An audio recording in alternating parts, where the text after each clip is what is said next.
AI নিয়ে মানুষ এখন যে কতটা ব্যস্ত তার আলাদা করে বলার দরকার নেই। ঘিবলি ইমেজ তোমরা বানিয়েছো, সেটাও এআই। জেমিনি আর্ট বানাচ্ছ, সেটাও এআই। আজকে আমি তোমাদেরকে এআই নিয়ে 3টে ইন্টারেস্টিং ফ্যাক্ট বলবো, আর সাথে অ্যানিমেশন দিয়ে দেখাবো। দেখার জন্য লাস্ট অবধি থাকো। তো ফার্স্ট ইন্টারেস্টিং ফ্যাক্ট, কৃত্রিম বুদ্ধিমত্তা অর্থাৎ আর্টিফিশিয়াল ইন্টেলিজেন্স মানে মেশিনকে এমনভাবে তৈরি করা হয় যাতে তারা মানুষের মতো চিনতে আর শিখতে পারে।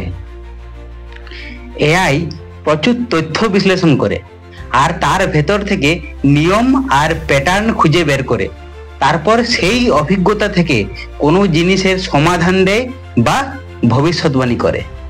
স্বাস্থ্য সেবা থেকে শুরু করে চালকবিহীন গাড়ি, শিক্ষা থেকে শুরু করে দৈনন্দিন জীবন, এইভাবে এআই আমাদের লাইফকে আরো স্মার্ট ও দ্রুততর করে তুলেছে। তো এই গেল এআই সম্পর্কে 3টি ইন্টারেস্টিং ফ্যাক্ট। অবশ্যই ভিডিওটা শেয়ার করো আর ভালো লাগলে লাইক করো।